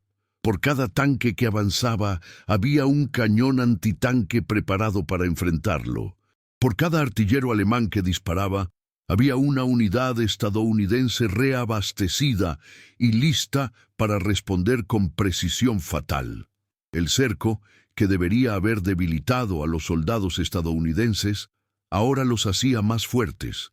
Cada nuevo proyectil lanzado por los aviones C-47 renovaba la confianza y el espíritu de lucha. Las fuerzas de Bastogne estaban armadas con suministros que superaban cualquier expectativa alemana. Y la moral estadounidense no se sostenía solo con comida y munición. Estaba impulsado por otra cosa: acero de la producción industrial estadounidense. Los 18 tanques que los alemanes enviaron en su ofensiva encontraron una feroz resistencia. Las unidades antitanque de la 101A aerotransportada, equipadas con cañones recién reabastecidos, disparaban con una precisión letal. En cuestión de horas, los 18 tanques fueron destruidos o incapacitados, sus cadáveres ardiendo en las carreteras congeladas. Ningún tanque alemán sobrevivió al día. Para los comandantes alemanes, el impacto psicológico de esta derrota fue inmediato. La ofensiva que se suponía sellaría la victoria se convirtió en el último gran intento de romper las líneas estadounidenses. Y fracasó. La historia de las fuerzas estadounidenses resistiendo el cerco luchando con suministros recién llegados y respondiendo a un ataque desesperado con fuerza letal, se convirtió en una demostración simbólica de la superioridad logística y moral que los alemanes ya no podían disputar. Tras la guerra, un oficial de inteligencia alemán, reflexionando sobre el impacto de esta batalla, admitió: «Cuando vi cómo nuestros tanques eran destruidos uno a uno, la realidad se hizo clara. No estábamos luchando contra soldados, estábamos luchando contra un sistema que nunca se cansaba y nunca se agotaba». Pausa para reflexionar. En 1944, Estados Unidos producía 2.000 tanques al mes, mientras que Alemania no podía superar los 200. Si esto te sorprendió, comenta «Gana la logística abajo», porque mientras los alemanes luchaban con reservas limitadas y equipo envejecido, los estadounidenses continuaron reabasteciéndose de forma sistemática e ininterrumpida. Y la ironía, al final, fue que el intento final de victoria alemana en Bastogne no fue solo una derrota táctica, sino el punto de quiebre de toda una doctrina. El 26 de diciembre, las fuerzas del general George Patton del Trexto Ejército comenzaron a avanzar hacia Bastogne, rompiendo finalmente el asedio. Y el futuro de la guerra se reescribió de una manera que Alemania ya no podía luchar. Pero esta victoria, una vez más, no fue solo militar. Se fabricaba en el cielo, en las fábricas y en acero. En la fría mañana del 26 de diciembre de 1944, el sonido de los motores fue lo primero que oyeron los defensores de Bastogne. No era el zumbido de los aviones, ni el rugido de las columnas blindadas alemanas. Era el sonido de los tanques estadounidenses que finalmente rompieron el cerco. La cuarta división blindada del Tercer Ejército, comandada por George S. Patton, había avanzado con precisión, cruzando las líneas alemanas y abriendo un corredor vital hacia la ciudad sitiada. Para los soldados de la 101A aerotransportada, la llegada de los tanques fue una confirmación inequívoca. La resistencia había ganado y el asedio había sido roto. Para los alemanes, el impacto psicológico fue devastador. El asedio que habían impuesto durante días, con tanta confianza, comenzaba ahora a desintegrarse. La puntuación de la victoria, desde el punto de vista alemán, había sido la inversión de lo que consideraban el mejor ejemplo de su estrategia. Bastogne, la fortaleza aislada, no se rindió por falta de recursos. Resistió por lo que los alemanes no podían entender. Una operación logística que no se limitaba al campo de batalla. Para los estadounidenses, la llegada de los vehículos blindados no fue solo una intervención militar. Fue el resultado directo de un esfuerzo coordinado entre la producción industrial, la tecnología aérea y una moral inquebrantable. Los tanques, cuando llegaron a Bastogne, no eran solo refuerzos de combate. Eran un símbolo de la respuesta industrial que Estados Unidos había orquestado desde el primer día de la ofensiva alemana. Cada tanque Sherman que avanzaba no era solo un vehículo blindado, era producto de una máquina de guerra que, a pesar de la brutalidad del invierno y el asedio, nunca dejó de producir. Mientras que los tanques de élite del Tercer Reich, a menudo bien armados y avanzados, estaban limitados por la escasez de combustible y mantenimiento, los Sherman estaban listos para el combate, abastecidos, reacondicionados y siempre superados en número. Para los alemanes, esta diferencia no era solo de cantidad, sino de capacidad. Los tanques de la Wehrmacht, incluso cuando lograron superar la línea de defensa de la 101A, carecían de apoyo logístico adecuado para sostenerse o reposicionarse rápidamente. Para los estadounidenses, en cambio, cada tanque contaba con un complejo de apoyo industrial que permitía reparaciones y repostaje constantes. El asedio de Bastogne no fue solo una batalla de tanques contra infantería o blindados contra artillería. Era una guerra tradicional frente a una nueva era de suministros. donde cada operación de combate se sostenía mediante un equipo invisible que operaba más allá del campo de visión. El movimiento del blindaje estadounidense fue, por tanto, un reflejo del tiempo y la producción que impregnaron cada parte de la batalla. No se trataba de ejércitos separados luchando por una ciudad. Fue una batalla entre sistemas de guerra. Cuando el tréro ejército de Patton avanzó, no lo hizo solo con sus tanques. El avance contaba con cientos de camiones, motores, unidades de comunicaciones y suministros médicos, todos impulsados por una organización y eficiencia que el Reich no podía ofrecer. La liberación de Bastogne, ese 26 de diciembre, no fue solo una recuperación territorial, fue una reafirmación de la supremacía logística que los alemanes habían subestimado. El impacto moral para los defensores estadounidenses fue monumental. Habían resistido no solo con valentía, sino con la certeza de que no estaban solos. Estaban sostenidos por un sistema de suministro que parecía interminable. Cuando los primeros tanques llegaron a la ciudad, los soldados del 101º recibieron no solo refuerzos materiales, sino también una renovación de energía y una prueba de que, incluso en aislamiento, América no los había abandonado. Para los alemanes, el escenario era sombrío. Las unidades que habían rodeado Bastogne ahora estaban siendo apretadas, incapaces de reaccionar al nuevo impulso estadounidense. Las carreteras, que antes eran tramos para controlar la ciudad, ahora se usaban para empujar a los tanques estadounidenses hacia la línea del frente. Lo que los alemanes veían como un avance efímero se convirtió en un completo giro estratégico minuto a minuto. La respuesta de los aliados no fue solo física, fue moral. Cuando los soldados de la 4 División blindada avanzaron, ya estaban rompiendo más que líneas de asedio. Estaban rompiendo la ilusión de que el Tercer Reich aún controlaba la iniciativa. Pero lo más impresionante de todo fue que esta remontada no fue causada solo por un ataque sorpresa o un error táctico. Fue el resultado de un sistema industrial que no solo reaccionó, sino que, incluso cuando la batalla parecía perdida, logró recomponerse con una velocidad y escala que los alemanes nunca pudieron igualar. Por cada tanque que los alemanes perdieron, los estadounidenses pudieron reemplazarlo, repararlo o reforzarlo. Por cada carretera bloqueada, los estadounidenses tenían medios alternativos para abastecer a sus tropas, ya fuera por tierra o por aire. Y cuando los tanques de Patton finalmente llegaron a Bastogne, no fue solo una entrada militar, era una entrada simbólica del futuro frente al pasado. El asedio estaba a punto de desmoronarse, pero la guerra, en su totalidad, comenzaba a redefinirse.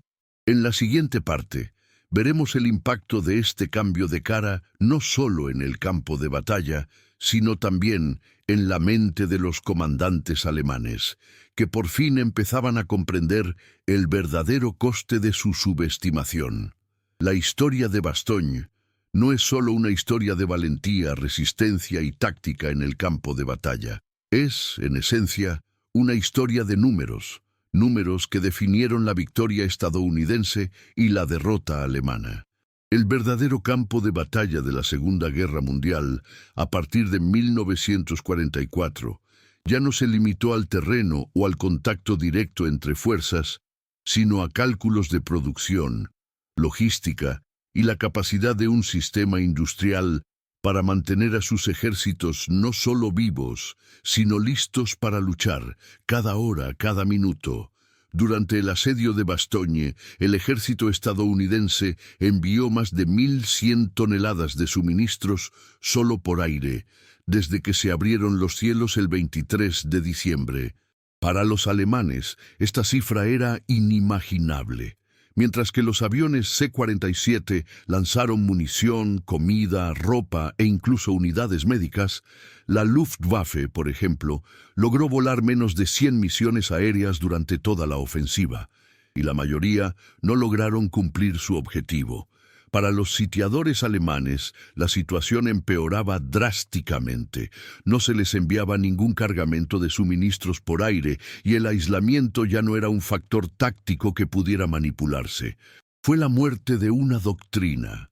Para la Wehrmacht, que durante años había creído que su superioridad táctica en el campo de batalla era suficiente para superar cualquier adversidad, la realidad era diferente.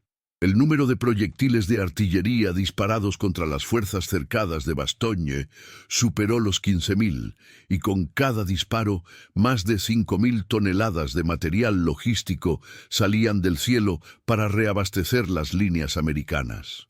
Cada unidad estadounidense, incluso sitiada, recibió todo lo que necesitaba, algo que los alemanes ni siquiera podían garantizar en tiempo real.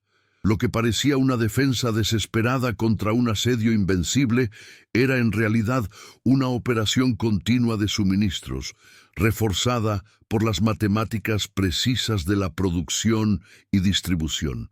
Lo que los alemanes veían como un fracaso inminente en sus líneas de suministro era en realidad un reflejo de su incapacidad para comprender que la guerra moderna se basaba en otra realidad. El volumen de producción, la velocidad de reabastecimiento, la precisión de las operaciones logísticas. Alemania, con su capacidad de producción en declive y líneas de suministro saturadas, no podía competir con un enemigo que no solo resistía el cerco, sino que seguía ampliando su fuerza. La guerra ya no se decidía por enfrentamientos directos en el campo de batalla, sino por la capacidad de sostener y multiplicar los recursos necesarios para ese campo de batalla. La realidad industrial estadounidense ya había superado la capacidad de resistencia del Reich y con ello Alemania estaba perdiendo la guerra antes incluso de darse cuenta de las nuevas reglas del juego. Durante el asedio de Bastogne, la comparación entre las capacidades productivas de ambos bandos se convirtió en la clave del enfrentamiento. Estados Unidos, con su producción en masa, podía mantener toda una línea del frente no solo con soldados, sino con un suministro infinito de recursos. Cada artillero estadounidense, cada conductor de tanque, cada sanitario de campo, estaba alimentado, armado y equipado con recursos generados por la inmensa maquinaria industrial. En contraste, Alemania, que había sido la gran potencia industrial de Europa, se encontraba ahora paralizada por su incapacidad para sostener sus propias fuerzas. El aumento de la producción de tanques, armas y municiones estadounidenses ya no reflejaba un esfuerzo desesperado, sino una capacidad de producción que dejó atrás a los ejércitos del eje. Para la Wehrmacht, los números se volvían cada vez más claros, pero increíblemente desoladores. El número de tanques producidos por Estados Unidos, más de 3.000 al mes a finales de 1944, era 10 veces mayor que el número de tanques producidos por Alemania en el mismo periodo. Cada tanque Sherman que entraba en acción contra los alemanes representaba una fábrica entera funcionando sin parar. El número de bombardeos estratégicos realizados por la aviación aliada aumentaba, mientras que la Luftwaffe se convertía en una sombra de su antigua potencia, incapaz de llevar a cabo misiones significativas ni garantizar la protección terrestre. El asedio de Bastogne, que sería la última victoria alemana, se convirtió entonces en una demostración de la bancarrota del sistema bélico del Reich.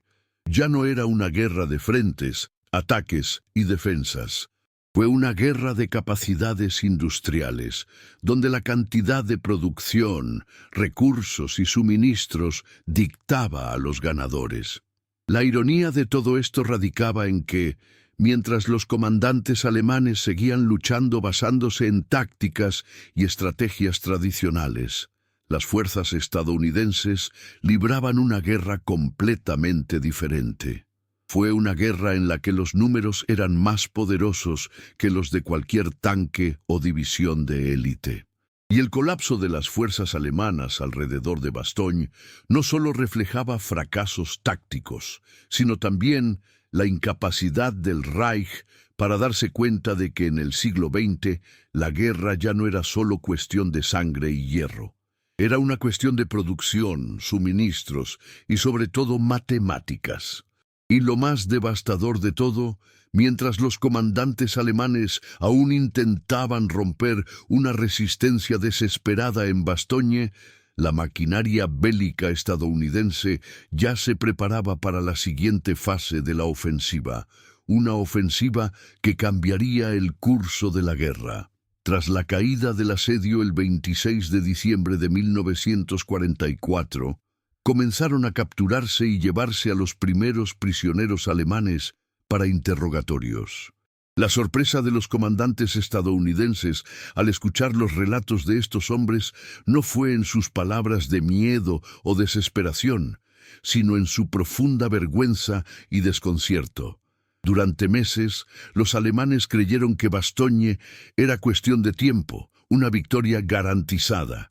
Pero ahora, ante la derrota, los oficiales de la Wehrmacht solo hablaban de supervivencia. Ya no había orgullo ni confianza en la victoria, solo un vergonzoso reconocimiento del fracaso.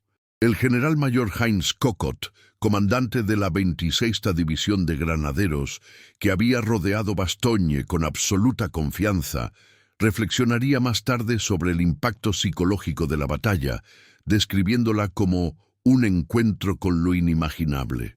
En sus interrogatorios de posguerra, no dudó en admitir que, al observar los resultados de Bastogne, estábamos luchando con fusiles y caballos contra toda una civilización. La ironía de su frase no solo residía en el contraste entre las fuerzas sobre el terreno, sino en el hecho de que, antes de Bastogne, Alemania había subestimado completamente la capacidad estadounidense para reaccionar en situaciones extremas.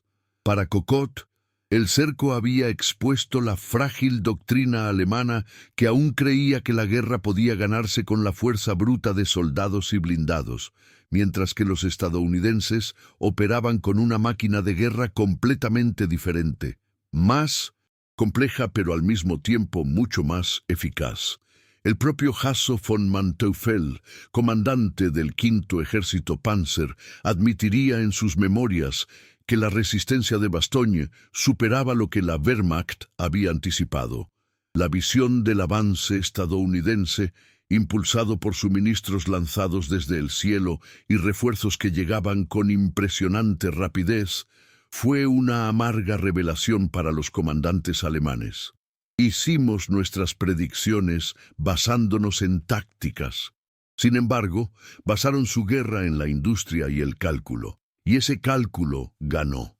Manteuffel y Kockott, así como muchos otros oficiales alemanes, llegaron a la conclusión de que el fallido asedio de Bastogne no solo fue una derrota militar, sino un cambio mental que destruyó la confianza de las tropas. El espíritu de lucha que durante tanto tiempo había sido alimentado por la promesa de una victoria rápida, comenzó a desvanecerse en el campo de batalla. Los alemanes se dieron cuenta, quizá demasiado tarde, de que no solo luchaban contra soldados bien entrenados, sino más bien contra un sistema de producción industrial que alimentaba continuamente a sus adversarios. Un sistema capaz de mantener abastecida cualquier línea del frente, de reparar y reemplazar piezas dañadas y, lo más impresionante, de hacerlo bajo condiciones extremas de asedio y presión. La derrota de Bastogne puso al descubierto una realidad difícil de aceptar para los comandantes alemanes. La guerra ya no se ganaba por el poder de las armas, sino por la capacidad de mantenerlas en funcionamiento. La Wehrmacht, una de las fuerzas militares más formidables del mundo, estaba siendo derrotada por algo que apenas podía comprender: la capacidad industrial de Estados Unidos.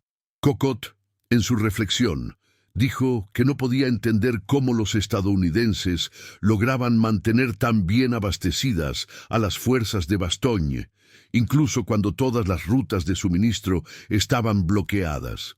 Él y otros comandantes sabían que se enfrentaban a más de un ejército. Se enfrentaban a una fuerza industrial capaz de sostener una guerra interminable, mientras que sus fuerzas dependían de recursos limitados y a menudo escasos. Los números confirmarían esta realidad más tarde. Bastogne no solo demostró la bancarrota de la táctica alemana de cerco, sino que también confirmó que en la Segunda Guerra Mundial el verdadero poder no estaba en el campo de batalla, sino en la infraestructura industrial detrás de cada movimiento militar. Los generales alemanes, al mirar las cifras de producción de Estados Unidos, sabían que estaban perdiendo.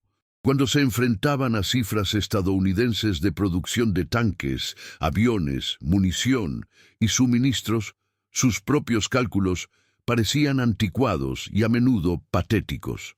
No solo Estados Unidos produjo más armamento que Alemania, sino que podía abastecer a sus tropas a un ritmo y volumen que los alemanes nunca pudieron igualar. La comparación entre ambos ejércitos era abrumadora. Mientras que EEEUU fabricaba unos 3.000 tanques al mes, Alemania apenas podía producir 300. Por cada avión de la Luftwaffe que los alemanes lograban mantener en operación, los estadounidenses producían más de 15. Este desequilibrio, sumado a la capacidad de reemplazar rápidamente, fue un golpe mortal para el espíritu combativo de la Wehrmacht. Y cuando oficiales alemanes, como Manteuffel y Kokott, miraban hacia el futuro, se daban cuenta de que luchaban contra algo que iba más allá de la simple fuerza militar. Se enfrentaban a una nación que, además de sus fuerzas armadas, contaba con una inmensa e invencible maquinaria de guerra. La ironía, por tanto, era clara. Alemania no perdió en Bastoña por falta de valor o estrategia, sino porque no comprendió la magnitud del sistema industrial estadounidense, un fracaso de visión que costaría al imperio. Si te sorprenden estos números y el impacto de esta realidad, deja un comentario con poder absoluto abajo y suscríbete a más contenido como este. Porque la guerra, como veremos más adelante, estaba a punto de convertirse en una batalla de una escala aún mayor, donde el poder de la industria y la logística decidiría el destino final de Europa. El asedio de Bastoña, que parecía ser solo una victoria militar estratégica, acabó convirtiéndose en un hito que reescribió la propia naturaleza de la guerra moderna. La resistencia estadounidense, alimentada por una fuerza logística que parecía interminable, no solo reflejaba la superioridad material, sino el punto de inflexión que redefinió la forma en que los ejércitos de todo el mundo entenderían el concepto de guerra de asedio, reabastecimiento y movilidad. Bastogne enseñó una lección crucial, una lección que se extendería más allá de las líneas del frente de la Segunda Guerra Mundial y formaría la base para futuras doctrinas militares como las que se aplicarían en Vietnam y Afganistán. Antes de Bastogne, el asedio era una táctica tradicionalmente utilizada para aislar y destruir fuerzas enemigas. La idea de asfixiar al enemigo interrumpiendo sus líneas de suministro y comunicación estaba en el centro de las estrategias militares alemanas, especialmente en la Blitzkrieg. Sin embargo, los acontecimientos en Bastogne demostraron que la victoria ya no residía en la capacidad de rodear, sino en la capacidad de sostener y reagrupar las fuerzas, incluso en las condiciones más extremas. Cuando los estadounidenses lograron resistir, no solo con suficiente munición y alimentos, sino también con suministros médicos, combustible y unidades de reparación, la doctrina militar convencional en el sitio fue totalmente cuestionada. Allí nació el concepto de sostenibilidad aislada, sin necesidad de palabras formales ni nuevos manuales. Supuso un cambio fundamental en la forma en que las Fuerzas Armadas operarían en los años siguientes. La logística aérea, que desempeñaba un papel tan crítico en Bastogne, ya no era solo una táctica de apoyo, sino un componente esencial de la estrategia militar. Quedó claro que en el futuro ya no bastaría con tener superioridad numérica o armamentística. La guerra de asedio tuvo que ser replanteada, ya que un enemigo capaz de reabastecer a sus fuerzas, ya sea por aviones o planeadores, no estaba sujeto a los mismos límites impuestos por las condiciones físicas. El impacto de este cambio fue tan profundo que las lecciones de Bastogne comenzaron a aplicarse en conflictos posteriores, como Vietnam, donde el ejército estadounidense de nuevo lidió con una guerra en la que el suministro aéreo y el mantenimiento de las líneas de suministro se volvieron críticos para el éxito. Pero Bastogne también sirvió como lección de adaptación en un conflicto con características completamente diferentes. La logística y la capacidad para sostener fuerzas en territorios desafiantes como Afganistán se basaban en los principios surgidos de lo que presenciaron los alemanes en diciembre de 1944. Un ejército con la capacidad de adaptarse, reaccionar rápidamente y asegurar suministros en cualquier situación de cerco sería y es mucho más difícil de derrotar que cualquier ejército que dependa de una estructura logística y de maniobra rígida. La victoria estadounidense en Bastogne no solo alteró el curso de la Segunda Guerra Mundial, cambió para siempre la forma en que los ejércitos abordarían la idea misma de la guerra, convirtiéndose en la logística aérea un factor decisivo en cualquier confrontación prolongada. El legado invisible de Bastogne fue la confirmación de que la guerra moderna se libraría principalmente en el espacio aéreo y en los centros de producción, no solo en tierra. Y lo más irónico de todo es que mientras Alemania intentaba recuperar el control de una ciudad sitiada, los estadounidenses estaban remodelando por completo las reglas del juego. Pero mientras las lecciones de Bastogne se absorbían en otros teatros de guerra, una nueva fase de los combates estaba a punto de abrirse, con la estrategia y la logística aérea enfrentando nuevos desafíos, esta vez en condiciones aún más duras. El verdadero punto de inflexión no solo ocurriría en Bastogne, sino en la forma en que los ejércitos empezarían a ver la guerra, la logística y la capacidad de adaptación como factores clave para la victoria. Y esta transformación acababa de empezar. Los aviones C-47 que sobrevolaron Bastogne el 23 de diciembre de 1944 no solo lanzaron toneladas de munición y alimentos, publicaron algo aún más significativo: un mensaje para el mundo. El reabastecimiento aéreo no era solo una operación militar. Era un manifiesto ético, una declaración silenciosa de que América, en su fuerza industrial y moral, no abandonaría a sus hombres sin importar el coste. Mientras el Tercer Reich sacrificaba a sus soldados en el altar del orgullo de un líder y una ideología que no comprendía la verdadera naturaleza de la guerra moderna, Estados Unidos demostraba algo mucho más fundamental: la capacidad de sostener y proteger a su fuerza de combate con un sistema logístico que trascendía cualquier desafío táctico. Para los estadounidenses, Bastogne no era solo una batalla, era un simbolismo ético que representaba el compromiso de una nación con sus valores, una reafirmación de que la guerra no era solo una victoria militar, sino también los principios que sustentaban ese esfuerzo. Cada paracaídas que descendía del cielo era un gesto moral, una expresión silenciosa de solidaridad con los hombres que arriesgaban sus vidas en nombre de algo más grande que una simple conquista territorial. Y para los alemanes, esta visión de la fuerza logística parecía incomprensible.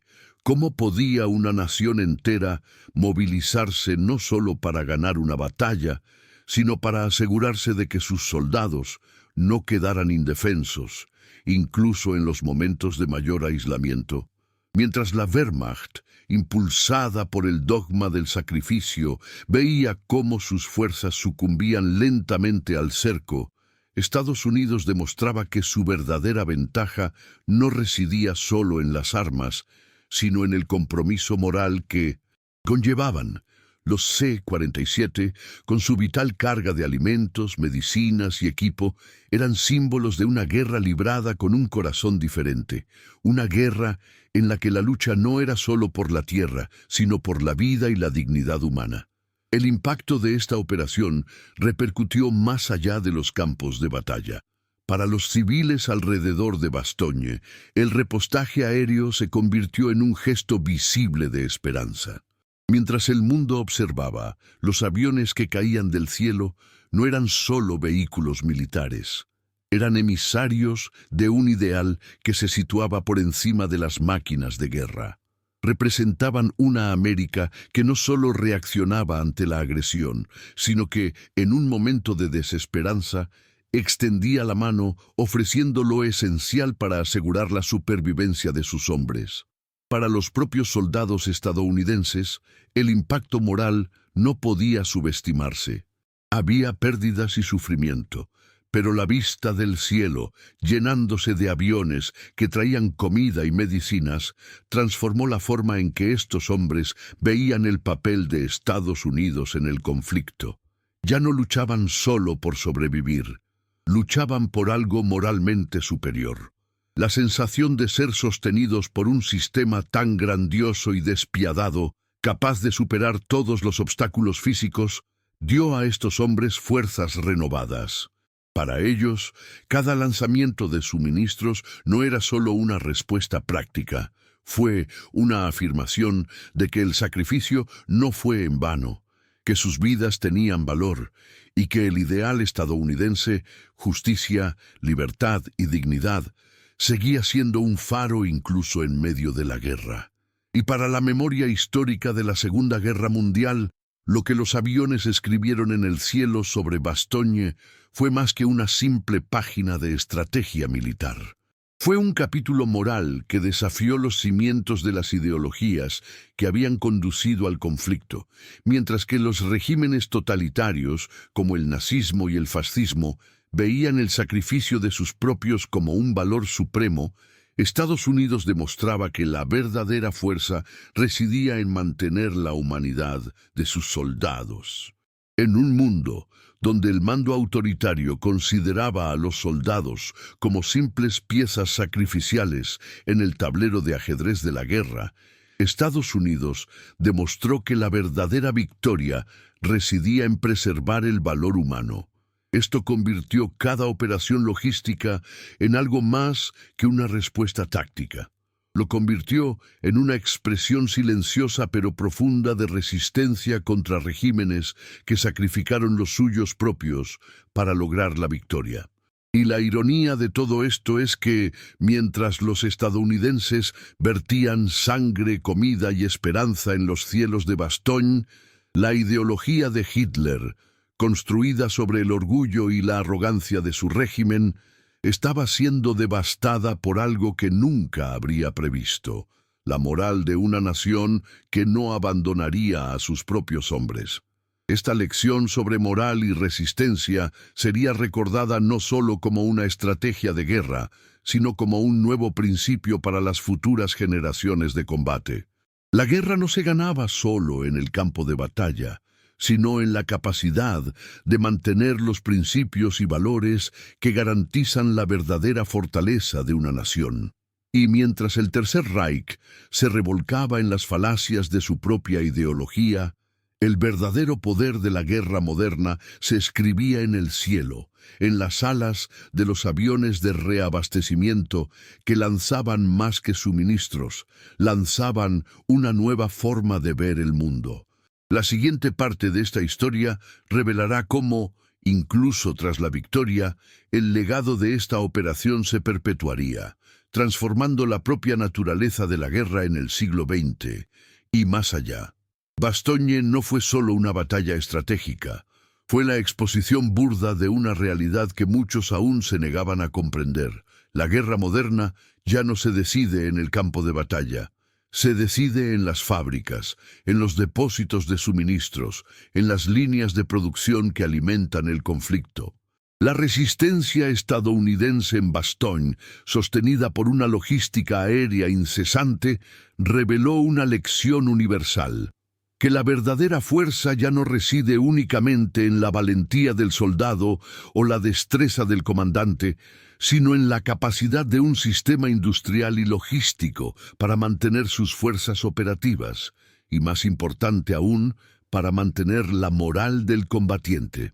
Cuando los aviones estadounidenses sobrevolaron Bastogne y comenzaron a soltar su carga vital, no solo entregaban munición, comida o medicinas. Estaban logrando una victoria temprana, una victoria que ya se había conseguido mucho antes de que las fuerzas estadounidenses se vieran en el cerco. Para los alemanes, Bastogne iba a ser el fin de su ofensiva. Confiaban en la superioridad táctica de su fuerza de combate, tanques, divisiones de élite y maniobrabilidad. Pero resultó que estos factores, aunque importantes, eran irrelevantes en comparación con el poder invisible de un sistema logístico capaz de alimentar y reabastecer a los ejércitos de forma continua y sistemática. Alemania, con su orgullo militar, perdió no porque sus fuerzas fueran inferiores en términos tácticos o en espíritu de combate, sino porque su doctrina ignoraba el factor invisible, el factor logístico, el factor industrial. Las fábricas de armas, talleres de mantenimiento, unidades de transporte, estos elementos, a menudo descuidados o considerados solo accesorios del combate real, se han convertido en los verdaderos protagonistas de la guerra moderna. Lo que Bastogne mostró al mundo, en términos claros e impactantes, es que la guerra actual no la ganan quienes tienen valor en el campo de batalla, sino quienes tienen la capacidad de mantener el campo de batalla alimentado y operativo. Los estadounidenses, con su capacidad infinita para producir, reabastecerse y mantener a sus hombres listos para el combate, operaban con una ventaja abrumadora. Cada batalla ya no era una lucha individual entre fuerzas, sino una lucha contra el tiempo, los recursos y la capacidad de sostener la operación militar. Los alemanes, ciegos a esta realidad, gastaron recursos y sangre valiosos intentando tomar una ciudad que, en su mente, ya estaba condenada a caer. Lo que no vieron, sin embargo, fue la máquina invisible al otro lado, una máquina que no necesitaba victoria inmediata, sino persistencia estratégica. Y cuando los C-47 empezaron a lanzar sus cargas sobre Bastogne, la estrategia ya estaba decidida. Para los soldados estadounidenses que estaban allí, aislados y enfrentando un inmenso asedio, el cielo ya no era solo una barrera. Se ha convertido en una forma de vida. Para los alemanes, la visión de aviones estadounidenses en el cielo no era solo un bombardeo, era un símbolo de derrota, un recordatorio de que el verdadero campo de batalla se había desplazado a un lugar al que no podían llegar: la producción industrial y la logística de guerra. Alemania, a pesar de ser tácticamente superior en muchos momentos de la guerra, estaba condenada a perder porque su doctrina no reconocía lo que era invisible. Se quedaron atrapados en un modelo de guerra basado en la fuerza bruta, el heroísmo individual y la movilidad de sus unidades, mientras que el enemigo ganaba la guerra mucho antes de que se disparara el primer tiro. Aquella mañana del 23 de diciembre de 1944, cuando los paracaídas de colores descendieron sobre las líneas americanas, ya estaba claro que la guerra había sido decidida. No por las acciones de un solo comandante, ni por las fuerzas combatientes, sino por la capacidad de toda una nación para sostener su máquina de guerra. La moraleja de esta historia, reflejada no solo en Bastogne, sino durante toda la Segunda Guerra Mundial, es una lección universal.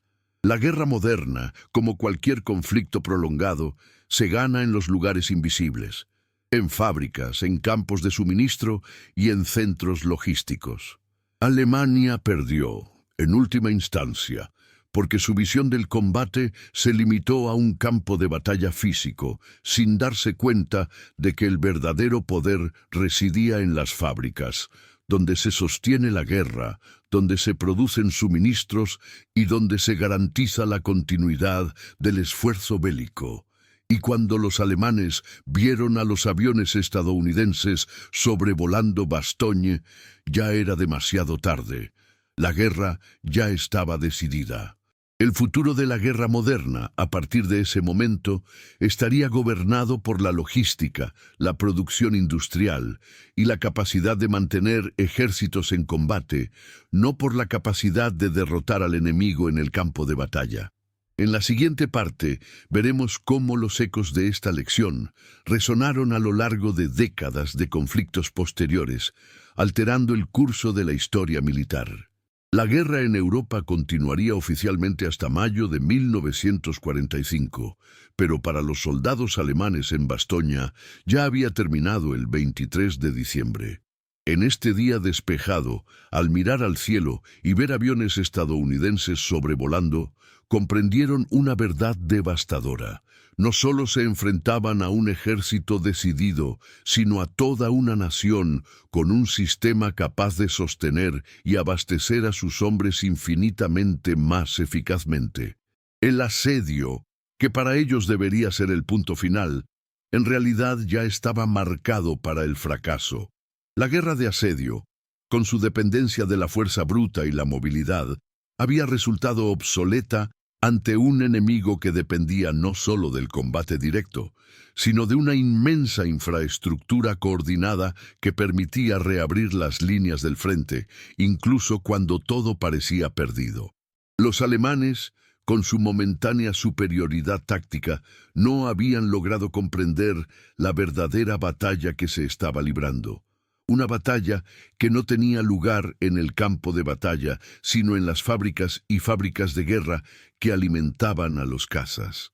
Bastogne, más que una simple batalla, fue el punto de inflexión donde la guerra moderna se mostró en toda su complejidad. La lección universal, extraída de esta experiencia, es clara.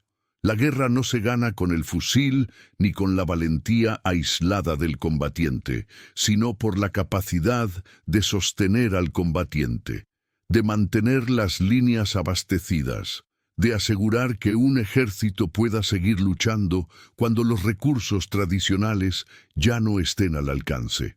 La logística, a menudo considerada una operación secundaria, ha emergido como el verdadero pilar de la estrategia. No es solo una herramienta de apoyo, sino el propio mecanismo que define el éxito o el fracaso. Lo que demostraron los estadounidenses en Bastogne fue que la verdadera guerra moderna se decide antes incluso de librarse en las fábricas, en las líneas de suministro y en la mente de los estrategas. Cuando Hasso von Manteuffel, comandante del Quinto Ejército Panzer, reflexionó sobre su derrota en Bastogne, reconoció sin rodeos la brutal ironía del conflicto. Fuimos derrotados por camiones. Esa frase simple y directa resume sorprendentemente cuánto de la logística, un factor que él y muchos otros subestimaron, fue la verdadera victoria en ese asedio. Si te sorprendió esta reflexión, comenta en datos impactantes abajo, dale like y apúntate para apoyar la investigación y la búsqueda de la verdad histórica. Activa la campana para no perderte el próximo hecho histórico devastador que te traeremos. Porque, como vimos en Bastogne, la guerra no solo se libra en el campo de batalla. Se supera por la capacidad de sostener a una nación, sin importar lo difícil que sea el asedio. No te vayas todavía. Escucha la próxima historia real que aparecerá en pantalla. Recuerda siempre, la logística determina la estrategia. Mira el siguiente vídeo aquí en el canal con otra historia increíble.